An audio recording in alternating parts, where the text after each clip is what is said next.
Bueno, en lo que se va presentando la diapositiva que ya compartí, seguro ahorita ya lo comparten. Jóvenes, les estábamos diciendo sobre este personaje o este filósofo llamado Hegel, ¿no? Del siglo XIX, o también al grupo al cual pertenece, perdón, se le denomina idealismo alemán. Ya habíamos visto un alemán antes, ¿no? Que era Kant.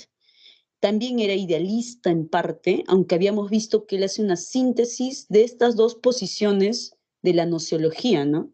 ¿Cuáles eran esas dos posiciones u orígenes del conocimiento? Lo que vimos en la semana pasada, ¿recuerdan? Empi- Empirismo y racionalismo. Exacto, el La razón y la empirismo experiencia. o razón y experiencia también, ¿no? Tiene varios nombres, ¿no? Es decir, si decimos razón, estamos hablando de la posición racionalista. Si decimos experiencia, estamos hablando de la posición empirista. Tiene otro nombre porque, bueno, esa es la denominación, ¿no? La posición nociológica, dependiendo, ¿no? Y en cada movimiento, ¿no? Racionalistas, Descartes o Descartes, como gusten, y empirista, tenemos ahí a John Locke, David Hume, al menos los que hemos visto, ¿no? Porque hay otros. Y de forma sintética o haciendo una síntesis o, ¿no? Como un resumen, entre comillas, viene Kant, ¿no? Con su posición criticista a defender ambas posiciones, ¿no? O sea, primero criticar y luego posicionar una síntesis. Ese método de síntesis es un método que también Hegel lo va a aplicar. Él también pertenece a la corriente idealista alemán, ¿no? Obviamente también va a tener en cuenta, como Kant, que tanto la experiencia como la razón fundan el conocimiento, pero obviamente, como filósofos que son, siempre el pensamiento se inclina a una posición. Y si de plano su posición es idealismo alemán, ya nos daremos cuenta o podemos deducir por cuál de estas dos posiciones se inclina, aunque toma ambas, ¿no? Si se llama idealismo alemán, su posición es la idea, ¿no? La idea preexiste o en todo caso antecede. ¿A qué cosa, jóvenes? ¿A qué cosa sería en el caso de Miss, Hegel? Si ahí ¿A la estábamos viendo en materia? la diapositiva, sí, dime. ¿puede Mm, manejarlo? A ver, por favor, intente cambiar la ya, ya, diapositiva. ya. Ya, sí, sí. Justo ahí vi que estás compartiendo, pero ahorita seguro se apertura, está cargando. Sí, yo creo que sí, porque acá hay unas flechitas. A ver, jóvenes, a ver, ahí se está moviendo, ¿no? Ahí ya está la filosofía contemporánea. Luego está la diapositiva de Hegel. Ahorita se está cargando. Ahorita se está cargando para ustedes, ¿sí o no? Ahí se ve Hegel. Uy, un poco más me variante. La filosofía de Hegel, sistema deductivo. ¿Se ve, no, jóvenes? ¿Sí? ¿Se ve el paso de Solo una veo, diapositiva a otra? pero no, no lo veo por eso. Yo veo la primera parte, ¿no? A ver, yo Ahora sí lo sí. veo. A ver, de repente se está Ahora sí. cargando. Ahora sí, Ahora ¿no? sí, profe. Ya, o sea que sí lo puedo maniobrar porque estaba primero en la portada y ahora está en la segunda diapositiva. Más bien, muchas gracias, más bien, profesor. Ok, Miss, ¿Sí? descuide. Ok, entonces ahí, ¿no? La ayuda de jóvenes, muy bien, gracias. Entonces, aquí en esta diapositiva, como pueden ver, ahí está Hegel, ¿no? Y en cuanto a su filosofía, dice, ¿no? Cuyo objetivo es alcanzar el conocimiento absoluto. Este concepto de absoluto, ¿no? Claramente hace alusión a esa característica de la filosofía que es totalizadora, abarcante o universal, si se quiere. ¿Respecto a qué? Respecto al conocimiento. ¿Al conocimiento de qué? De toda la realidad. ¿Mm? Y esa realidad, ¿no? Obviamente, su avance, ¿no? Porque el conocimiento se sustenta en una historia, ¿no? En el avance de su historia. Justamente Hegel va a hablar de ello, ¿no? ¿Y cómo va a ver la línea de tiempo o la historia en este caso? Aquí lo dice, ¿no? La realidad como un movimiento dialéctico. Este término dialéctico ya lo hemos visto en la semana 2. ¿Qué método y a qué autor hacía alusión, jóvenes? El concepto dialéctico. Platón. Mm, sí, Platón también habla, pero porque su maestro lo dice, ¿no? Específicamente. Su maestro, quien era Sócrates, ¿no? Claro, acuérdense que la mamá de Sócrates era una partera, ¿no? Y hacía parir bebés, ¿no? Parir bebés, traer niños al mundo. El método mayéutico de Sócrates, que luego hereda a su discípulo Platón, muy bien, al que dijo Platón, también está bien eso, era justamente hacer parir, pero no bebés, ¿no? Sino hacer parir ideas. O sea, fíjense, el concepto de idea. ¿Mm? Entonces, este método dialéctico, mayéutico o socrático, porque tiene esas tres denominaciones, justamente es la idea de extraer de ti o de tu mente, si se quiere, esto ya es un concepto moderno, extraer de tu mente, ¿qué cosa? Una idea, ¿no? Entonces, fíjense, ¿ah? El idealismo de Platón, para sintetizar así el pensamiento de Platón, ¿no? El idealismo de Platón, mira, llega hasta aquí, hasta Hegel, y Hegel piensa igual, ¿no? Es decir, vista la realidad, esta avanza a través de la historia, claramente, mediante un movimiento dialéctico, ¿no? Ondulante, si se quiere. Y este prefijo dia es como el diálogo, ¿no? Es decir, para que podamos nosotros sacar una conclusión, siempre tiene que haber al menos un interlocutor, como ahora, ¿no? Yo cómo podría deducir si me escuchan o no si nadie me responde, ¿no? Cuando yo digo, por ejemplo, se me escucha y, ¿no? Sus compañeros, Luis Fernando, entre otros, contestan, ¿no? Sí, no, etcétera. Porque hay un intercambio de palabras, ¿no? Una interlocución. Si yo sola hablara, eso sería, pues, ¿no? Un soliloquio. ¿Y qué deducciones podría sacar? A menos que sea con mi propia mente, ¿no? Como lo hacía Descartes. Descartes sí, ¿no? A través de sus soliloquios, sus meditaciones, ¿no? O la duda metódica que él planteaba, sí sacó también una conclusión, ¿no? Pero Hegel, ahí está la diferencia, ¿no? No ve así el proceso del conocimiento. Él lo ve como un movimiento ondulante o dialéctico. Es decir, ¿no? Hay una necesidad, como dice aquí, nada de lo que sucede, ¿no? Es contingente, casual o injusto. Esta palabra contingente también había salido en la semana anterior, ¿no? Cuando estábamos viendo los juicios de Kant, ¿no? Había un juicio analítico, sintético, y el tercer y último juicio de Kant, y su aporte, el juicio sintético a priori, ¿no? Y cuando vimos el juicio sintético, que se basa en la experiencia, este dependía justamente de la experiencia de cada persona, entonces es contingente, ¿no? Por ejemplo, ahorita, ¿no? Tú puedes decir, hace calor, pero de repente para otros compañeros hace frío, para otros está templado el clima. Entonces, es contingente esos juicios o ideas que tienes porque dependen de la experiencia de cada persona. A tu parecer hace calor, pero para tu compañero, a su parecer, a su experiencia, hace frío. Entonces, eso, ¿no? Nada de lo sucedido es contingente. Eso quiere decir que todo guarda una relación, ¿no? Nada es casual, por así decirlo. Hay una necesidad en lo que ocurre, ¿en dónde? En la realidad, dice Hegel. De ahí deriva esta famosa frase que dice, ¿no? Todo lo real es racional y todo lo racional es real. ¿Qué quiere decir con esto? Cuando nosotros decimos racional, a ver, tú que ya estás en tu cuarta semana, cuando dices razón o racional, ¿con qué otros conceptos análogos o parecidos los relacionarías? Que tengas en tu bagaje cultural, ¿con qué otros conceptos los puedes relacionar? ¿La razón o lo racional? ¿Mm? A ver, ideas, ideas, y así vamos viendo. Su acto es racional, ¿no? Su comportamiento es racional. ¿Con qué otra palabra sustituirías razón o racional? ¿Mm?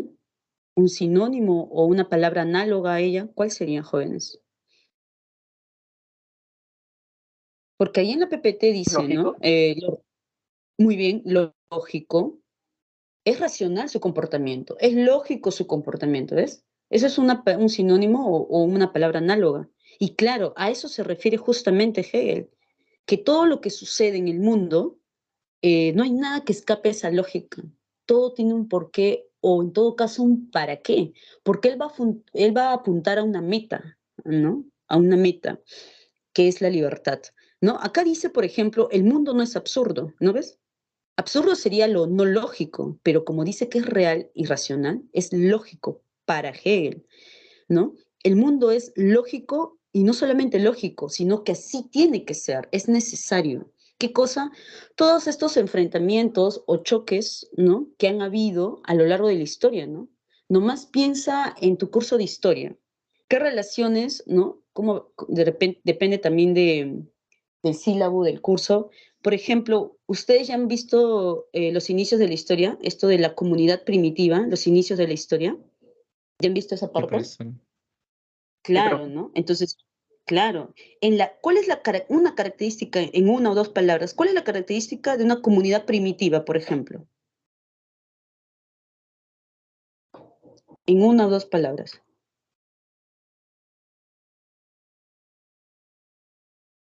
Había un choque, Época de dime, salvajismo. ya, la naturaleza salvaje, ¿no? Ya, silvestre. Y en cuanto a sus relaciones, porque estamos hablando de un ser social, ¿no? Histórico, porque Hegel habla de la historia. Pero lo que dices está bien, ¿ah? Mientras van pensando, mira, y fíjense en la siguiente parte, que es lo mismo, solo que al revés. Todo lo racional es real. Aquí dice, ¿no? El pensamiento, ese pensamiento lógico o la idea, ¿ves? Acá hay otro análogo. Razón, lógica o idea es lo mismo, es real, es decir, que coincide con la realidad. Esto es un poco la ley de la correspondencia. ¿Qué quiere decir eso? Que cada concepto o idea que tú tengas en tu mente se debe corresponder con la realidad. ¿Mm? Entonces, a lo largo del tiempo, ¿no? Durante la historia, ¿qué se ha visto? ¿No? Como dice aquí, un conjunto de fases históricas que se van sucediendo. Pero para Hegel, ese avance, ¿no? O etapas, épocas, fases, se van desarrollando dialécticamente. ¿Qué quiere decir esto? De una manera progresiva hacia la realización de la libertad. Este concepto es clave porque hay una pregunta sobre eso también, ¿no? La libertad. Va a haber otro filósofo ahorita en esta clase que va a hablar también de la libertad. Pero hay una sutil diferencia, ¿no? Que dice Hegel a través del Estado. ¿Y el Estado qué cosa es? A ver, cívica. ¿Qué es el Estado? No gobierna. ¿Qué es el Estado con E mayúscula? En una sola o en una palabra o dos. ¿Qué es el Estado? Empieza con I. ¿Qué es el Estado, jóvenes? Estado con mayúscula, E mayúscula. Exacto. Es una institución, muy bien. Hegel va a decirte de que esa realización de la idea de libertad se va a realizar, sí, pero siempre bajo el manto de una institución, en este caso del Estado. Va a haber otro filósofo, Marx, ¿no? Que él va a decir, sí, se debe realizar la idea de libertad, pero al margen del Estado. Ahí ya tienes una primera gran diferencia, porque muchos asocian el pensamiento de Marx con Hegel, lo cual es cierto en parte, porque no va a tomar un poco esto del método dialéctico cuando hable de su materialismo dialéctico, pero acá ya tienes una diferencia, ¿no? Lo importante es ver las diferencias también, ¿no? Entonces, claro, hoy en día, por ejemplo, si tú como ciudadano, ¿no? Quisieras, ¿no? Que las cosas cambien, por así decirlo, quisieras desarrollar una idea, como dice Hegel, la idea de libertad, de justicia, ¿no? Cualquier tipo de idea, obviamente necesaria, ¿no? Para la historia, esta se tendría que fundamentar en una institución, ¿no? De nada sirve desear algo, ¿no? O querer algo, si esta no va a tener un sustento a través del tiempo, a través de la historia. Y esta solamente se puede dar a través de instituciones. En este caso, el Estado u otras instituciones, ¿no? Por ejemplo, las personas lucharon tanto por el voto de la mujer, por el hecho de que ya no haya más analfabetismo, pero todo esto se tiene que sustentar en leyes, ¿no? De nada nos sirve el deseo, diría, interpretando ya Hegel, diría eso, ¿no? De nada nos sirve, ¿no? Quejarnos o protestar. Esta manifestación de ideas tiene que tener un sustento o concretizarse en una institución. Para este caso, el Estado. Y vamos a ir viendo aquí, para avanzar también, ¿no?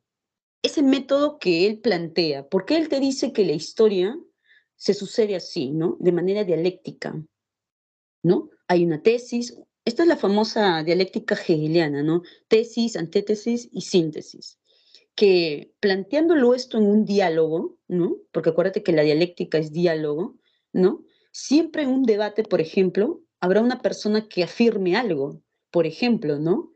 Tener una postura vegana o vegetariana es buena, ¿no? Claro, vegano o es aquella persona que no consume ninguna carne, ¿no? De ningún ser vivo, ni tampoco sus derivados, ¿no? Es una posición bien radical, por así decirlo, ¿no? Porque si tú tienes una correa de cuero, ya no puedes ser vegano, ¿no? Estás utilizando un derivado de un animal, ¿no? Entonces, alguien puede afirmar eso.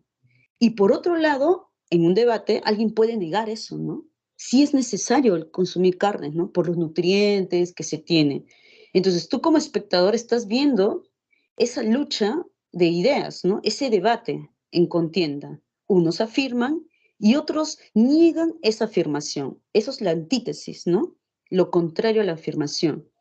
Ese es el diálogo, pues, ¿no? La discusión, lo que se da en el pleno del Congreso o en cualquier otro debate que sea en la calle o en algún centro educativo, ¿no? Esa es la dialéctica. La contradicción. Acá dice que se contradice y está bien, ¿no? Porque justamente se tiene que dar esa contradicción, diría Hegel, y luego Marx también va a decir eso, pero dándole un matiz, ¿no? Que ahorita vamos a ver. Y es a partir de esta discusión que tú puedes sacar una conclusión. Esa conclusión es la síntesis, justamente, la negación de la negación. Claro, acá dice la negación de la negación, pero hay que entenderla esta como extraer, por así decirlo, lo bueno de cada posición. No es negar del todo esa negación, ni tampoco la afirmación. Entonces dime tú, si estás en un debate y ves estas dos posiciones, sí al veganismo, sí al vegetarianismo, y por otro lado, no, debemos consumir carne, tú como espectador, ¿cuál sería esa síntesis? La síntesis es una mezcla de ambos, ¿no? ¿Cuál sería la mejor posición, ya como aplicando el método de Hegel, según él? Para la historia, pero nosotros lo estamos planteando en otro contexto, ¿no? Él piensa así de la historia, obviamente. ¿Cuál sería esa posición? No tendrías que apoyar ni uno ni lo otro, sino Debemos comer. extraerlo mejor. Ujú. Sí, dinos. ¿Te escuchamos? Cuando yo iba a decir lo opuesto, que era comer tanto carne como vegetales. Mm. Ya, está bien. Por ejemplo, ¿no? Tú puedes decir, ya me han explicado por qué no se debe comer carne y también me han explicado por qué sí se debe comer carne. Pero habrá algo más allá de eso. Entonces tú como espectador no puedes tomar una posición u otra, ni tampoco defenderla tan férreamente, porque serías como dogmático, ¿sí o no? Entonces vas a investigar, ya te pones en duda la actitud filosófica, estoy dudando, ya no sé en quién creer, ya, entonces voy a buscar. Empieza la síntesis, la negación de la negación, de lo que antes creías, niegas, pero no un negacionismo, ¿no? Negativo, sino positivo en el sentido de que buscas información y dices, ya, hay estudios que dicen que el vegetarianismo sí es bueno, y que consumir carnes también, pero otro estudio dice que depende del grupo sanguíneo que tengamos, hay que aplicar una dieta, ¿no? No se puede recetar lo mismo para todos. El veganismo es bueno, pero no para cualquier grupo sanguíneo y viceversa. El hecho de consumir carne no te asegura buenos nutrientes, va a depender del grupo sanguíneo, ¿ves? Ya has extraído una idea, ni por una parte ni por el otro, sino a partir de una síntesis de ella, ¿no? Porque estos debates, entre otros debates antiguos, ¿no? Contemporáneos o antiguos, tiene siempre un resultado. Ese resultado sería la síntesis. Y Hegel lo ve así en la historia, ¿no? Y esto es necesario, sí, porque la historia siempre está avanzando, ¿no? No podríamos retroceder, entonces, ¿no? Siempre tenemos que sacar un resultado, una síntesis, diría Hegel. Ahora, para descansar un poco del pensamiento de Hegel, porque luego lo vamos a ver con Marx un poco, vamos rápidamente a Comte, ¿no? Hegel alemán, Comte francés, y ahí vamos a ver, ¿no? Habíamos visto el idealismo alemán de Hegel, ahora vamos a ver la posición positivista o positivismo. Cuando tú escuchas este término en filosofía, siempre tienes que asociarlo ¿con qué disciplina? Acá dice la realidad, los hechos, la realidad son hechos o relaciones de hechos. ¿Quiénes piensan así en la época moderna? Que toda la realidad son hechos nada más. Aquí ya no va a haber cabida para la idea ya. ¿Mm? Los ¿Quién habla científicos. de hecho? Exacto. La época moderna inicia con eso, ¿no? Yo puedo conocer todo lo que veo, siento, observo, ¿no? Los hechos o las relaciones de los hechos.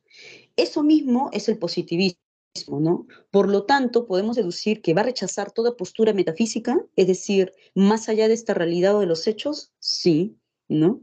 Rechaza ese conocimiento metafísico y así también esta posición podemos asociarla con otra corriente llamada pragmatismo, que ve la utilidad de un conocimiento. La ciencia es eso, ¿no? Si la ciencia se pregunta el cómo y el por qué de un problema, es para dar una solución, ¿no? Para aplicarlo. La filosofía no tanto, ¿no? Entonces, el pensamiento de Comte es pro-científico, desde luego, ¿no? Tiene objetivos o fines prácticos utilitarios, como dice aquí. Científicos, ¿no? Científicos, claramente.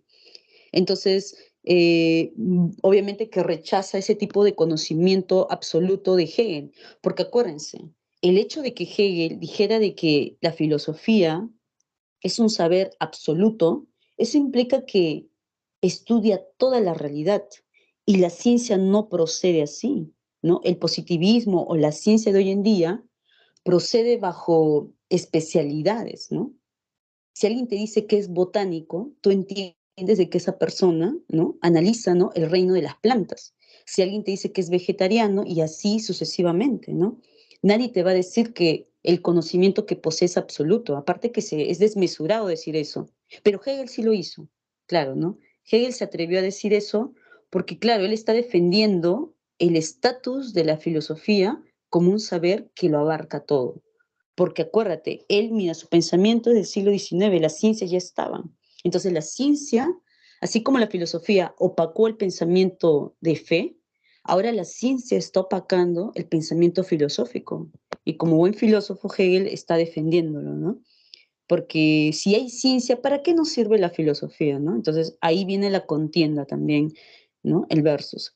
De Comte también lo que tenemos que saber y entender es estas fases o estadios de la mente, si se quiere, ¿no? De una persona, para pasar de una mente cuasi infantil a una mente científica, justamente. Acuérdate que el positivismo es eso, pro-científico. Entonces, el estadio teológico, su mismo nombre lo dice, teo, Dios, siempre va a tener un pensamiento relacionado metafóricamente con el pensamiento de la niñez o la infancia, en donde cualquier explicación que se quiera dar siempre va a ser a partir de la ficción, ¿no? O aquí como lo relacionan de la religión o de la magia incluso, ¿no? Entonces, si hay truenos, hay lluvias, ¿no? Estas se van a relacionar siempre con una causa metafísica o sobrenatural. Y tú ya sabes que eso a Comte no le gusta. Sí, alguien había levantado su mano. ¿Puede preguntar? Sí, profesor, no sé si soy yo, pero no se ha quedado la pantalla en una diapositiva. No sé si ha pasado. Ah, ya, ahorita estamos en la diapositiva 5, ley de los tres estadios. ¿Eso es lo que logras ver, Eric? Ah, no, en mi caso, al menos se ha quedado la diapositiva en la dialéctica de Hegel. Ah, ya. Y a ver, Luis Fernando, que está siempre atento. Luis Fernando, ¿está la diapositiva en los ley de los tres Eh, estadios? no, profe, estaba en la 3, pero yo al menos desde mi pantalla lo puedo mover. O sea, yo he estado moviéndolo hasta donde está ¿Ah, usted, sí? ¿no? Pero Ah, entonces se puede mover, ya. A ver, perdónenme, como yo he estado moviendo, sí, ¿no? He estado retrocediendo, quizás por eso se ha congelado Eric en alguna parte. Le he vuelto a retroceder un poquito, a ver, para que se actualice. A ver, Eric, ¿sí puedes verlo? O intenta, creo que también puedes pasarlo tú desde tu dispositivo. Me avisas. ¿Puedes ver la ley de los tres estadios? Sí, moviéndolo, sí. Ah, ya. Ya, está bien, perfecto. Entonces creo que ustedes también pueden maniobrar, casi como yo, ¿no? Entonces, ahorita estamos en la diapositiva 5, pero está bien, ¿ah? Estás atento, eso quiere decir. En la ley de los tres estadios hay que entenderlo como fases de la mente o la historia misma, porque acuérdense que la historia de la humanidad es la misma historia de la mente, es decir, el hombre en su pensamiento, en su conciencia y durante la historia de la humanidad va madurando, ¿no? Es decir, ya no pensamos como antes. Es más, ¿no? La juventud y la niñez de ahora ya no es igual que la de hace 2 siglos, ¿no? O la de hace un par de décadas, para no ser tan exagerados. Entonces, Comte decía, ¿no? Que ese pensamiento ingenuo, mágico, cuyas explicaciones se basan en lo sobrenatural, pasa a un estadio más adolescente, en donde sus explicaciones ya van a ser un poco más racionales, porque empieza a entrar la duda, ¿no? Y empieza lo filosófico, esas explicaciones filosóficas, ¿no? Para hacer referencia a los sucesos de la vida. Y la meta, según Comte, es poder llegar a un pensamiento positivo. Acuérdense que positivo es ciencia, ¿no? El positivismo, ese ismo, esa corriente que apoya la ciencia, que es procientífica, ¿no? Entonces, él te va a hablar de sucesos, de hechos de la realidad, ¿no? No de ideas. Entonces, así lo podemos ir relacionando, ¿no? Estos tres estadios. Vamos a ir con el pensamiento de Carlos Marx, ¿no? O el marxismo. Claro, de primera cuenta, ¿no? Acuérdense que pueden pasar ustedes también la diapositiva, creo. Estamos ahorita en Carlos Marx, donde te dice que la materia es el fundamento que constituye toda la realidad, ¿no? Entonces, claro, profesora Hegel nos decía que lo que constituía la realidad, o en todo caso, el conocimiento de toda esa realidad, era la idea, y Marx me dice la materia. Claro, esto es una cuestión pedagógica para que tú entiendas la diferencia, pero hay un matiz aquí, ¿no? Porque fíjate lo que dice.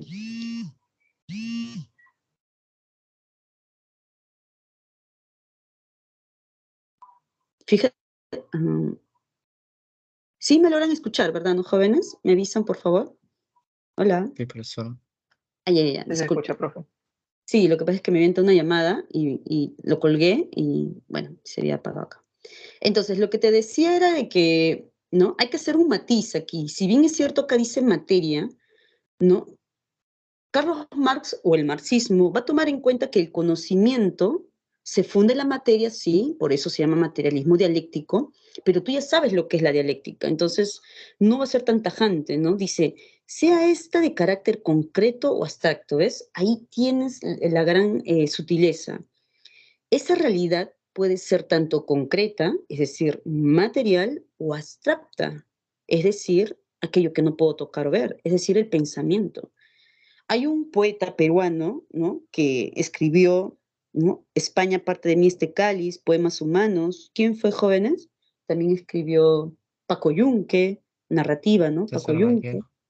Claro. César Vallejo, ustedes cuando vean a César Vallejo, si ya lo han visto, él tiene una posición marxista, pero él decía, ¿no? Yo soy marxista por experiencia vivida, mas no por teoría aprendida. ¿Qué quiere decir esta frase de Vallejo? Que dada la vida que tuvo Vallejo, ¿no? De desamparo y necesidades, él sabía lo que era, ¿no? Lo que era este choque de clases sociales. Paco Yunque, que es una narrativa de Vallejo, claramente ahí lo va a explicar en su momento cuando ustedes lo lean en clase. Pero hay otras personas, ¿no? Que no son como Vallejo, que también son marxistas, pero ellos son marxistas por la teoría que aprenden, los manuales que habrán leído del marxismo quizás, ¿no? Entonces, hay marxistas que son marxistas por la experiencia, por la vida misma, y hay otros por la teoría. Entonces, eso nomás te dice de que el marxismo es eso, ¿no? Es un materialismo, pero es un materialismo dialéctico. ¿Qué quiere decir eso? Que en la vida o en la naturaleza, como colocan aquí, ¿no? En el suceso de las experiencias, ¿no? De la sociedad, ¿no? Porque también habla de eso Marx, se da una ley, ¿no? Y esta ley, ¿no? Se asocia con un devenir. Esta palabra es clave para entender el concepto dialéctico. Acuérdate lo que te dije respecto al diálogo. Si yo converso sola, es porque te quiero imponer algo, ¿no? Eso sería ser dogmático. Quiero que escuches y aprendas lo que yo digo, pero si establecemos un diálogo dialéctico, entonces yo puedo decir algo y quizás tú me critiques, ¿no? Yo afirmo algo y tú niegas algo que yo he dicho, pero ¿para qué? Para que ambos podamos llegar a una conclusión, ¿no? A una síntesis de nuestra discusión, en el buen sentido de la palabra. La historia, dice Hegel y Marx, ahí coinciden, avanza así, en un movimiento no lineal, sino más bien dialéctico, ondulante, de subidas y bajadas, ¿no? De choques, en este caso para Marx, de clases, ¿no? De contradicciones, diría Hegel, ¿no? La contradicción es poder chocar con alguien. Tú estás en desacuerdo con la autoridad, que es tu padre quizás, no estás de acuerdo en algunas cosas, y muy educadamente tú le puedes hacer saber, ¿no? Y entras en una contradicción con tu padre, que es la autoridad, puede ser tu madre también. ¿Mm? Hola jóvenes, ¿me escuchan? Hola, hola, creo que se fue la señal un rato. Sí, profesor. ¿Se me escuchan? ¿Se me estaba Sí se escuchando, escucha, mejor profe. dicho? Sí, ¿no? Sí, Ah, ya, pensé que no se me Sí. escuchaba, disculpa. Entonces, el materialismo dialéctico es eso, ¿no? Tratar de... ¿Sí? Ya me dicen que sí se escucha, ya. Continuamos entonces.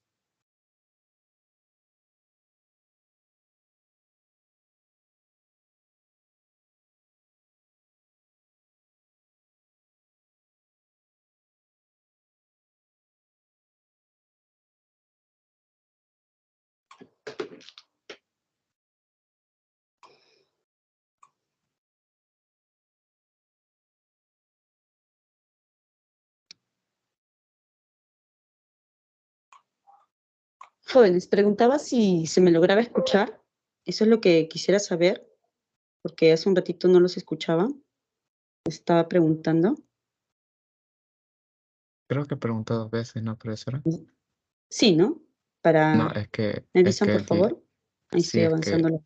a la primera pregunta sí dijimos que sí, pero después hubo como un ¿Sí? silencio y después recién le estamos volviendo a escuchar. No te logré escuchar bien, Eri.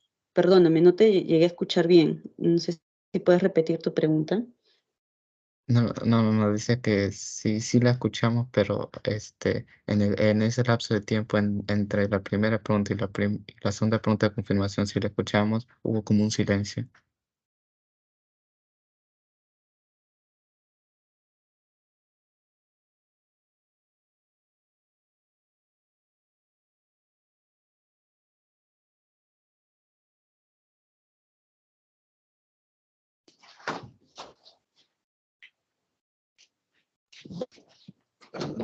Sí, preguntaba. Bueno, vamos a seguir para no. Ustedes me avisan si se me escucha, ¿ya? Por favor.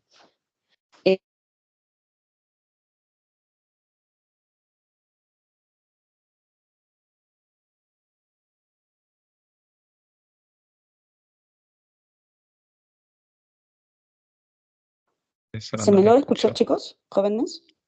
No, profesora, es como Uy, que No se le escuchó, profe. se- no se escucha. Ya, uy, creo que es la señal más que el internet. Se está escuchando bien, ¿no? Solo que ahora se ha cortado. A ver, vamos a Ahora sí se le escucha. ver un momento. Sí, ya. Bueno, para ir concluyendo un poco también con el pensamiento de Marx, que es muy parecido al de Hegel, la diferencia, jóvenes, como ya lo habíamos visto en el caso del idealismo alemán con Hegel, es de que también Marx, en su materialismo histórico, apunta a la realización de la libertad.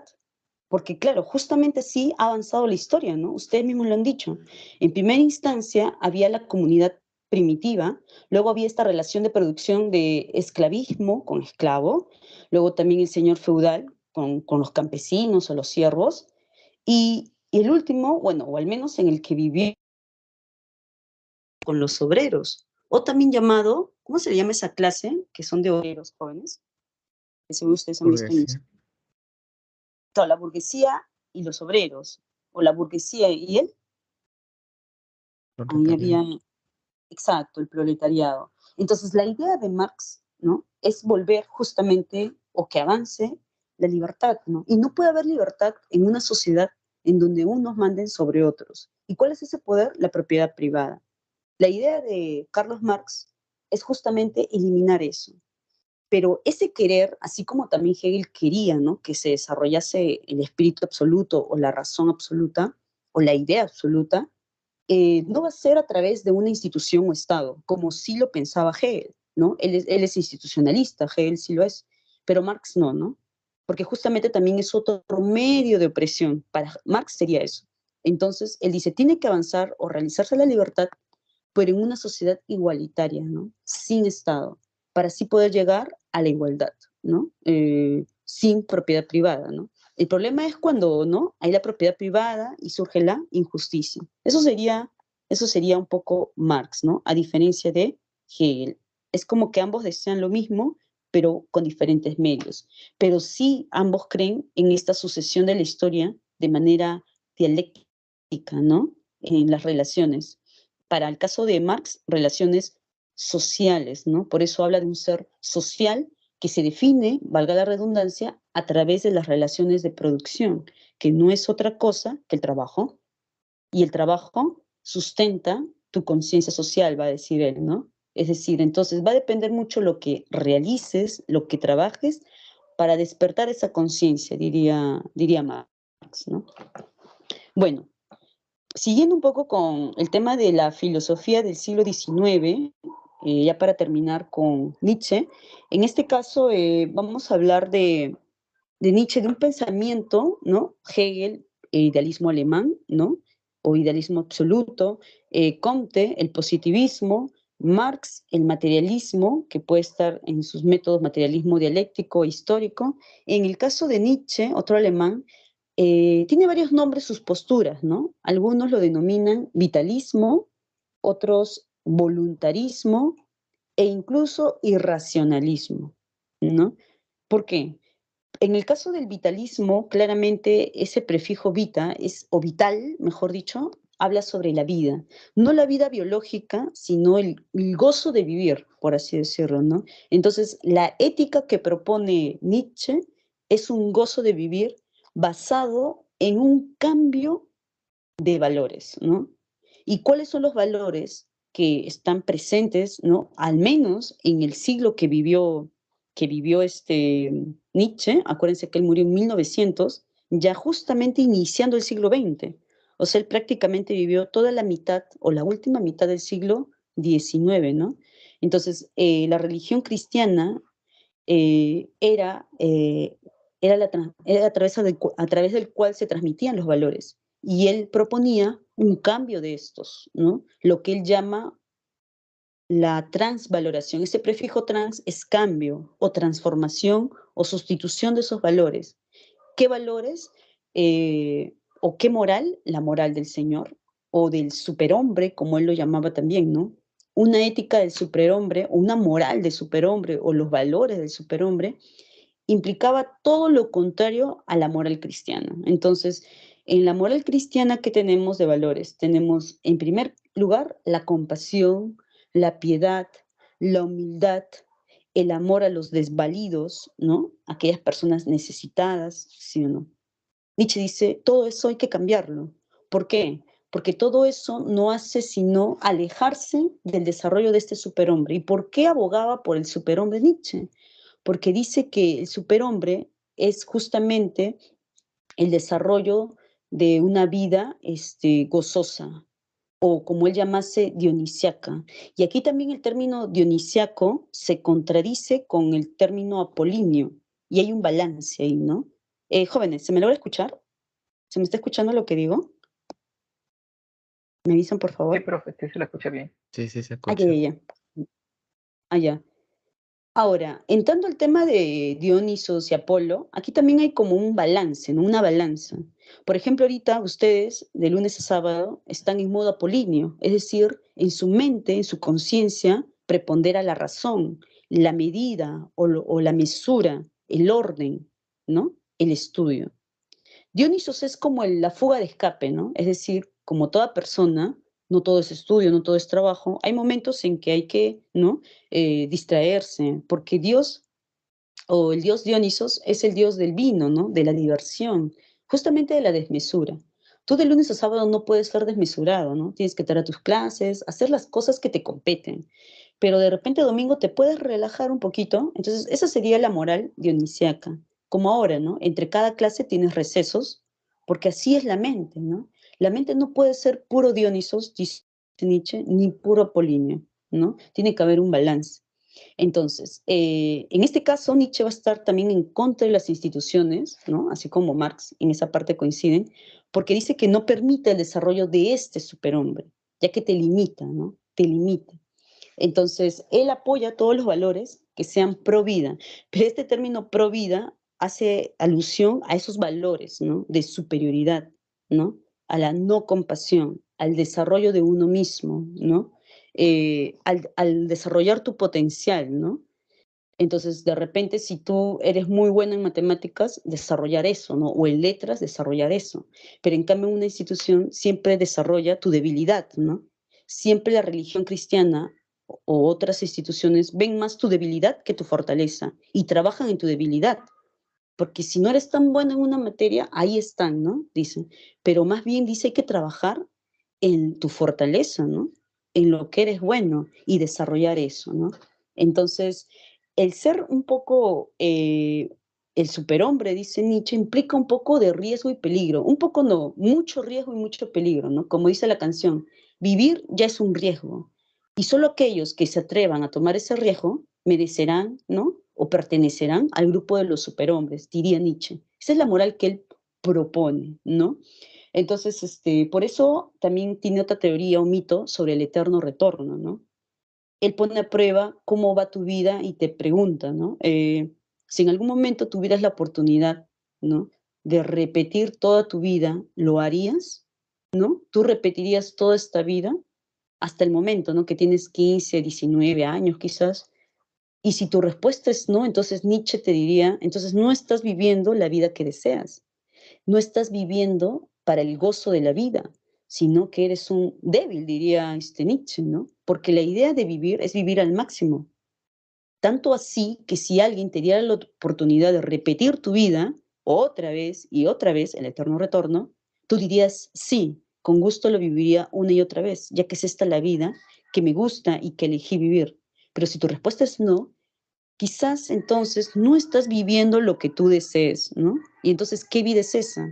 Por eso va en contra de la moral religiosa, porque la moral cristiana o la religión siempre aboga por una vida después de esta vida, ¿no? Una vida que está más allá de este mundo terrenal. Y Nietzsche te diría, no, si tú vas a vivir, tiene que ser aquí, en el mundo terrenal, el gozo de vivir, no solamente estar en el mundo, sino gozarlo, diría Nietzsche, ¿no? Esa es la moral que él propone y por eso también se le llama una corriente irracionalista, porque él dice, no hay que aceptar lo razonable y lo irracional de nosotros.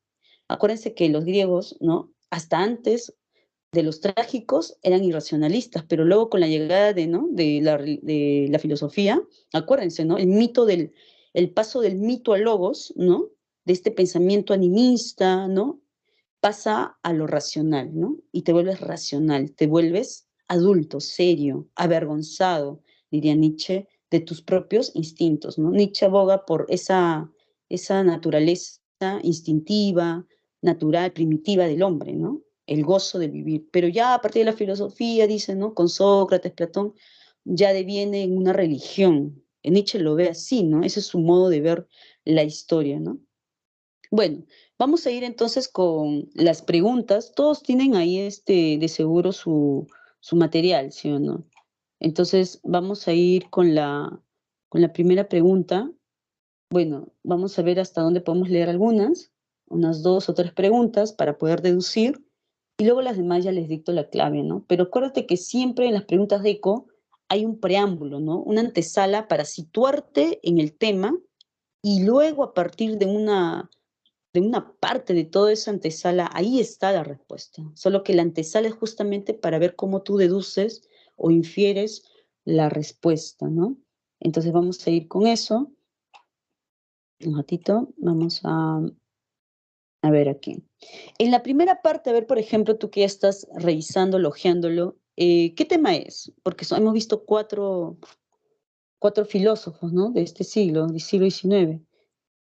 En la primera pregunta, ¿qué tema se está tratando y cuál podría ser la respuesta para ti? Bueno, la primera es la lectura, eso lo dejamos para el final, la primera, ¿no? De las DECO.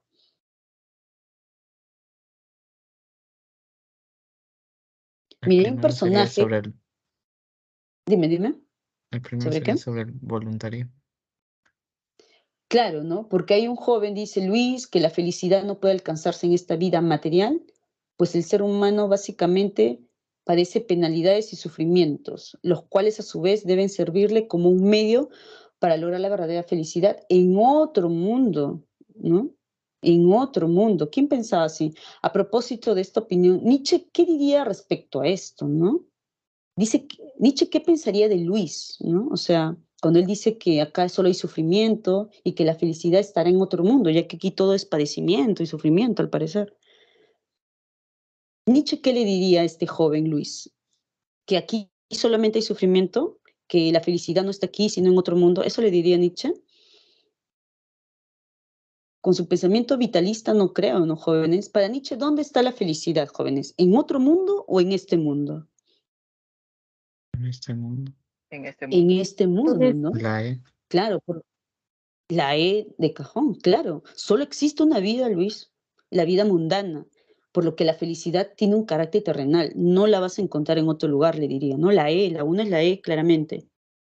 Ahora, ya para analizar una, y ya las demás les dicto, porque ahorita entra el otro profe seguro. Dice, en un salón de clases, un profesor expresa lo siguiente, ¿qué dice? Las últimas manifestaciones populares, ¿no?, muestran que, sea cual sea la época y el lugar en la que nos encontremos, siempre existirá el enfrentamiento de las clases sociales, ¿no? Siempre va a existir, dice, ese enfrentamiento, esa contradicción. Al respecto, Marx, ¿qué señalaría a este respecto? ¿Está mal? ¿Para Marx estaría mal que haya esa lucha de clases? ¿Lo ve mal o lo ve bien? ¿Tiene que haber o no ese enfrentamiento para Marx? Acuérdense La que A. tanto Marx y Hegel... ¿Cuál? La A. Claro, la A. Para Marx y para Hegel, aunque Hegel no lo dice clases sociales, ¿no?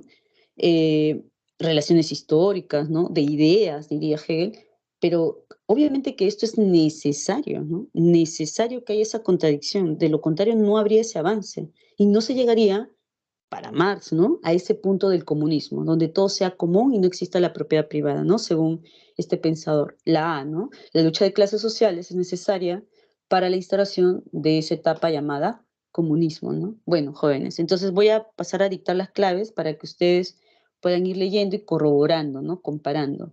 De la 3, ¿no? La 2, ya ha dicho su compañero, es la A, ¿está bien? De la 3 es la B, de bueno. De la 4 es la A, de Aristóteles. La 5 es la A, de Augusto Comte, A, de Augusto. La 6 es la A, de Aristóteles. La 7 es la E, de entendimiento. La 8 es la A, también de Aristóteles. Y bueno, la lectura, que está siempre al inicio, es la alternativa. Un momento. La B, ¿no? La B de bondad. ¿Ya, jóvenes? Sí, llegaron a escuchar todos la clave, ¿no? ¿Todos tienen las claves? ¿Me avisan? Sí, profesor. Sí. Sí, profe, también Ya. está en la página de 10. Ah, ya. Correcto, correcto. Entonces, acuérdense cómo analizar las preguntas, ¿ah? Entonces, ya, correcto. Dicen que está ahí. Ya, jóvenes, muchas gracias por su atención, por su paciencia y nos estamos viendo en la semana 5, ¿sí? Cuídense mucho. Con permiso.